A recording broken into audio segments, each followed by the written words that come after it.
Hey dears, നല്ല അടിപൊളി വറ്റിയ കുടംപുളിയുടെ മീൻകറി റെസിപ്പി ആയാലോ. ആദ്യം തന്നെ ചതച്ച ഉള്ളി, ഇഞ്ചി വെളുത്തുള്ളി ചതച്ചത്, പച്ചമുളക്, തക്കാളി, ഇത്രയാണ് മെയിനായിട്ട് ആവശ്യം.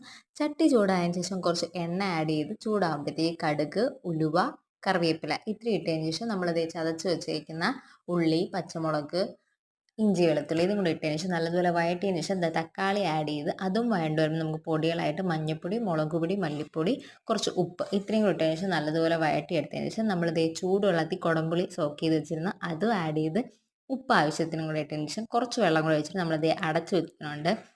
ഉലുവാപ്പൊടിയും കൂടി ഇട്ടിട്ടാണ് അടച്ച് വയ്ക്കുന്നത്. എന്നിട്ട് തുറക്കുമ്പോഴത്തേക്ക് നല്ല തിളച്ച് വന്നിട്ടുണ്ട്. അതിലേക്ക് നമ്മൾ മീൻ ഇട്ട് കൊടുക്കുന്നുണ്ട്. എന്നിട്ട് പിന്നെയും അടച്ച് വയ്ക്കുന്നുണ്ട്. അപ്പം നല്ല വറ്റി അടിപൊളിയായിട്ട് വന്നിട്ടുണ്ട്. കൂടെ തന്നെ കപ്പയും, നല്ല ചൂട് കപ്പയിലോട്ട് നമ്മുടെ ഈ ഒരു മീൻ കറിയൊക്കെ ഇങ്ങനെ ഇട്ടിട്ട് കൂട്ടി കഴിച്ച അടിപൊളിയാണ് ഗൈസ്. എന്തായാലും ട്രൈ ചെയ്ത് നോക്കുക. അടുത്ത വീഡിയോ ഇട്ട് കാണാം. Okay, bye dears.